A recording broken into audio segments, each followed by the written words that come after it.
अस्सलाम वालेकुम बिस्मिल्लाहिर्रहमानिर्रहीम। जी third year students, happy prince की स्टोरी।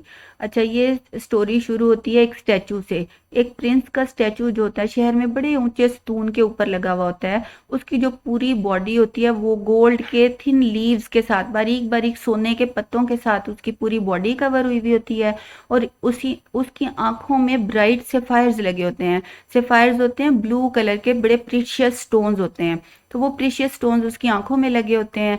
और उसकी जो सोर्ड हिल्ट होती है, उसकी जो तलवार का दस्ता होता है, उस पे रेड कलर का एक रूबी लगा होता है। जो भी उस स्टैचू को देखता है ना, वो उसकी तारीफ करता है। वो बहुत खूबसूरत स्टैचू होता है। एक बच्चा जो जिद कर रहा होता है, रो रहा होता है, उसकी माँ उसको कहती है कि तुम हैप्पी प्रिंस के जैसे नहीं हो सकते। देखो वो कभी नहीं रोता। इसी तरह एक डिसअपॉइंटेड मैन होता है, एक बड़ा मायूस सा आदमी होता है। वो उसके मुजस्मे को देख के कहता है चलो शुक्र है दुनिया में कोई तो है जो खुश है।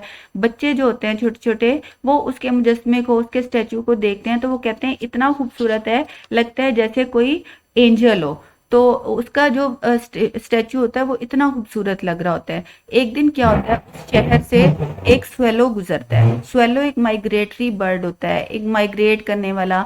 जब मौसम शदीद हो जाता है तो ये बर्ड एक जगह से दूसरी जगह माइग्रेट करता है।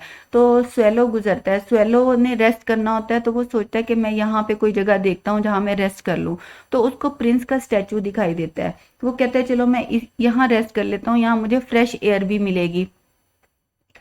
तो वो उसके पैरों में, हैप्पी प्रिंस के पैरों में जो है ना उतर जाता है, इर्द गिर्द देखता है हर तरफ, क्योंकि वो पूरा स्टैचू गोल्डन था।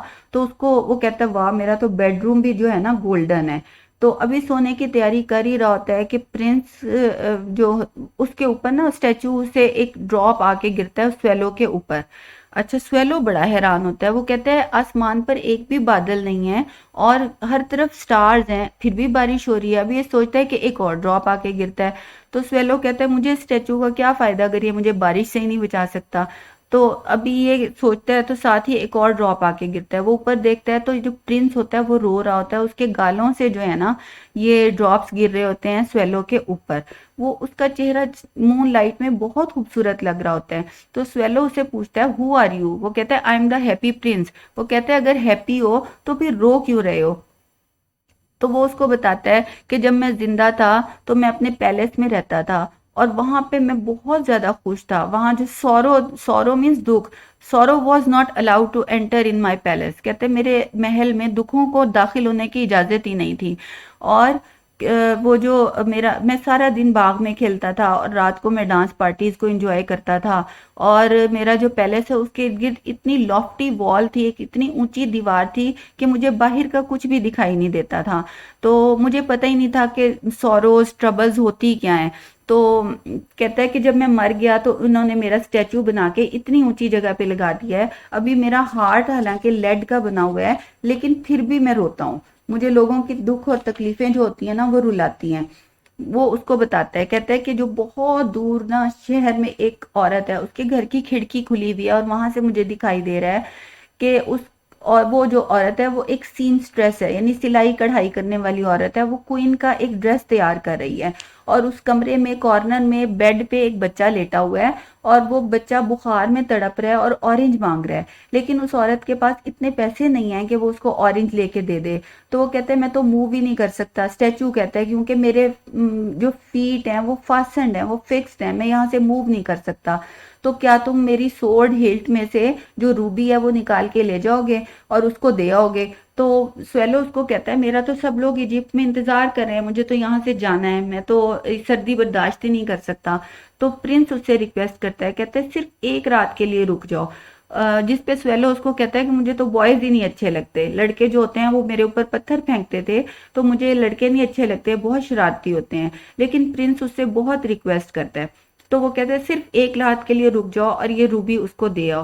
स्वेलो उसकी बात मान जाता है, वो रूबी लेके उसकी सोर्ड हिल्ट में से रूबी निकालता है और उस औरत के घर चला जाता है।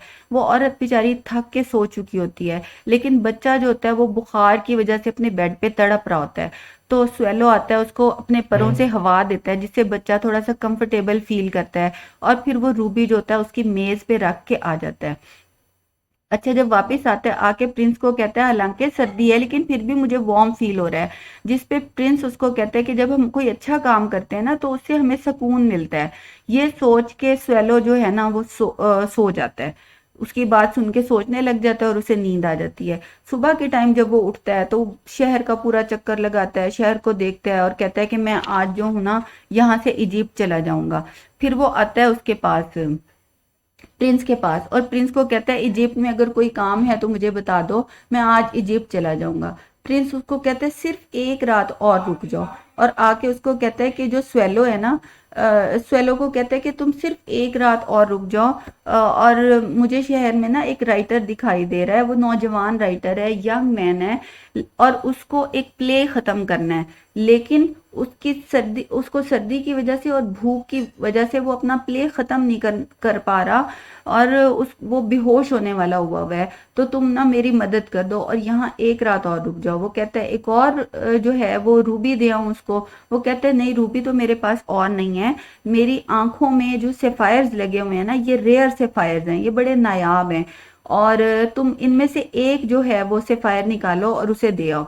वो स्वेलो कहता है नहीं मैं नहीं कर सकता, यानी रोने लग जाता है उसकी बात सुन के कि मैं कैसे तुम्हारी एक आंख निकालूं और उसे दे आऊं। लेकिन प्रिंस उससे रिक्वेस्ट करता है, उसे कहता है कि तुम मेरी बात मान लो और ये एक सेफायर जो है ना उसे दे आओ।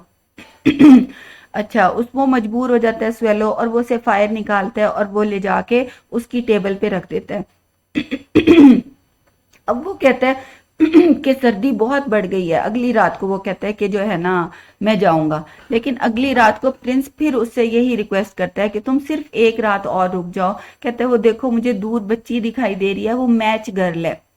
यानी जो माचिस बेचती है ना वो बच्ची है, और उसकी सारी माचिसें जो है गटर में गिर गई हैं और उसके पास पैसे भी नहीं है।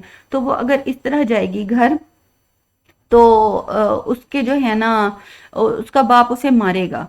तो तुम यूं करो कि ये जो मेरी दूसरी आंख में जो वो सफायर लगा हुआ है ना, ये उस बच्ची को दे आओ। उसके पास कपड़े भी नहीं है, उसके पास चीजें भी नहीं है, उसका सर भी नंगा है, यानी उसे सर्दी भी लग रही है, तो मदद कर दो और उसको जो है एक से फायर और दे आओ। तो वो कहता है कि जो है ना मेरे पास टाइम नहीं है, मेरे जो फ्रेंड्स हैं उन्होंने अब घोंसले भी बना लिए होंगे, वो नेस्ट भी बना लिए होंगे, मुझे जाना है। लेकिन प्रिंस उससे बहुत ज्यादा रिक्वेस्ट करता है, उसको कहता है कि नहीं तुम ये जो दूसरी से फायर है ना, जो मेरी दूसरी आंख है, ये भी निकाल के ले जाओ। स्वेलो उसको कहता है तुम ब्लाइंड हो जाओगे। तो वो कहता है कोई बात नहीं, तुम ये मेरा जो मैं काम कहता हूँ ना वो कर दो। तो स्वेलो मजबूर हो जाता है और उसकी जो दूसरा सेफायर होता है ना वो भी निकाल के उसको दे आता है। जब वो उसको दे आता है ना तो प्रिंस उसको कहता है ठीक है खुदा हाफिज। लेकिन वो उसको स्वेलो उसको कहता है कि नहीं तुम अब ब्लाइंड हो गए हो, you are blind now, I will stay with you always. Swallow उसको कहता है अब मैं तुम्हें छोड़ के नहीं जाऊंगा, अब मैं तुम्हारे साथ ही रहूंगा। प्रिंस उसको कहते हैं नहीं तुम्हें जरूर जाना चाहिए, तुम सर्दी से मर जाओगे। लेकिन स्वेलो कहते हैं कि नहीं मैं तुम्हारे पास ही रहूंगा, अब क्योंकि तुम ब्लाइंड हो गए हो ना, मैं तुम्हें छोड़ के नहीं जा सकता। तो वो सारा दिन उसको स्वेलो उसका दिल बहलाने के लिए प्रिंस का उसको कहानियां सुनाता है। रेड इबिसिस की सुनाता है, ये रेड इबिसिस का इमेज है, ये लंबी टांगों वाले परिंदे से होते हैं, इनकी कहानी सुनाता है। फिर वो स्फिनिक्स की कहानियां सुनाता है, ये यानी कि ये वो इमेजिनरी स्टोरीज होती हैं इनके साथ एसोसिएटेड, उनकी कहानियां सुनाता है। फिर वो उनको सुनाता है जो ऊंटों वाले होते हैं, जो मर्चेंट्स होते हैं, जो ऊंटों के साथ साथ पैदल चलते हैं, उनकी कहानियां सुनाता है। इस तरह वो मुख्तलिफ उसका प्रिंस का दिल बहलाने के लिए ना बातें करता रहता है। लेकिन प्रिंस उसको कहता है कि ये बहुत मार्वलस हैं, ये सारी कहानियां बहुत अच्छी हैं, लेकिन जो दुनिया में इंसानों की दुख और तकलीफें हैं ना, इन सबसे ज्यादा मार्वलस हैं। तो वो स्वेलो को कहता है तुम मेरे शहर के ऊपर जाओ और देख कर आओ कि वहां पे क्या दुख है, क्या सौरो है। तो स्वेलो जाता है, शहर का चक्कर लगा के आता है। वो देखता है कि जो अमीर लोग होते हैं वो अपने घरों में, खूबसूरत घरों में मजे कर रहे होते हैं, और जो गरीब हैं वो बाहर सड़कों पे रुल रहे होते हैं। भूखे बच्चे होते हैं, स्टार्विंग चिल्ड्रन, जो भूख से मर रहे होते हैं, वो उनको देखता है। वो आके उनको सारी कहानियां सुनाता है। शहर की जो दुखों की तकलीफों की कहानियां जो होती है ना, स्वेलो आके हैप्पी प्रिंस को सुनाता है। तो जो हैप्पी प्रिंस होता है वो उसको कहता है तुम मेरे जिस्म के ऊपर ये जो गोल्ड लीव्स लगे हुए होते हैं ना, जो सोने के पत्तियां लगी हुई हैं, ये तुम ले जाओ और गरीबों की मदद कर दो। इस तरह वो एक एक करके सारी उसका जो गोल्ड होता है वो गरीबों की मदद करने में लगा देता है। आखिरकार वो जो स्टैचू होता है वो खाली हो जाता है, सारा सोना खत्म हो जाता है।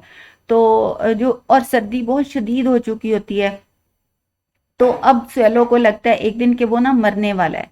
तो वो सोचता है मरने से पहले एक बार मैं इसको प्रिंस को खुदा हाफिज कह दूं। उसमें सिर्फ इतनी हिम्मत और ताकत होती है कि वो प्रिंस के शोल्डर तक आ जाए उड़ के। उसकी सारी एनर्जी जो है वो खत्म हो चुकी होती है। तो वो प्रिंस को कहता है good bye dear prince, will you let me kiss your hand. उसको कहता है मुझे अपना हाथ चूमने दोगे। तो प्रिंस उसको कहता है मैं खुश हूं कि तुम आज इजिप्ट जा रहे हो। वो कहते हैं नहीं मैं इजिप्ट नहीं जा रहा, I am going to the house of death. कहता है मैं मरने जा रहा हूँ, मैं मरने वाला हूँ, क्योंकि अब मुझसे सर्दी बर्दाश्त नहीं हो रही। ये कहते कह के वो उसके पैरों में गिर जाता है और उसको किस करता है और फिर उसके पैरों में गिर जाता है। तो जब वो नीचे गिरता है तो साथ ही स्टैचू के अंदर से भी कोई चीज टूटने की आवाज आती है। ये उसका लेड हार्ट होता है, लेडन हार्ट, जो क्रैक हो जाता है। जैसे ही स्वेलो मरता है प्रिंस का हार्ट भी क्रैक हो जाता है। तो अगली सुबह को मेयर जो होता है शहर का और काउंसलर्स होते हैं उसके साथ, वो वहां आते हैं। वो कहते हैं कितना ये गंदा बदनुमा बदसूरत सा स्टैचू है, इस स्टैचू को यहाँ से रिमूव करो, इस मुजस्मे को यहाँ से हटा दो। वो उस मुजस्मे को वहां से हटा देते हैं और उसको फर्नेस में ले जाते हैं। जो फर्नेस जो भट्टियां होती हैं जहाँ पे मेटल को पिघला के नई शेप दी जाती है। लेकिन अजीब बात ये होती है कि उसका पूरा स्टैचू जो है मेटल पिघल जाती है, लेकिन जो उसका हार्ट होता है ना वो नहीं पिघलता।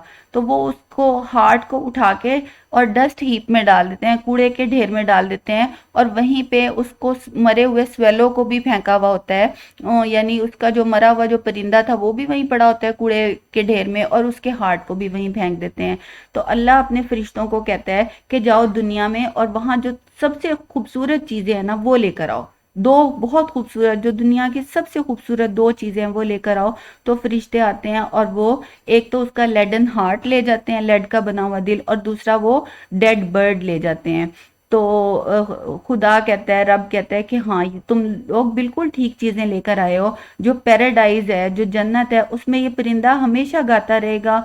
और शहर में यानी जन्नत के अंदर जो प्रिंस है ये हमेशा मेरी तारीफें करेगा, मेरी सना करेगा। तो ये इसकी स्टोरी है। Thank you.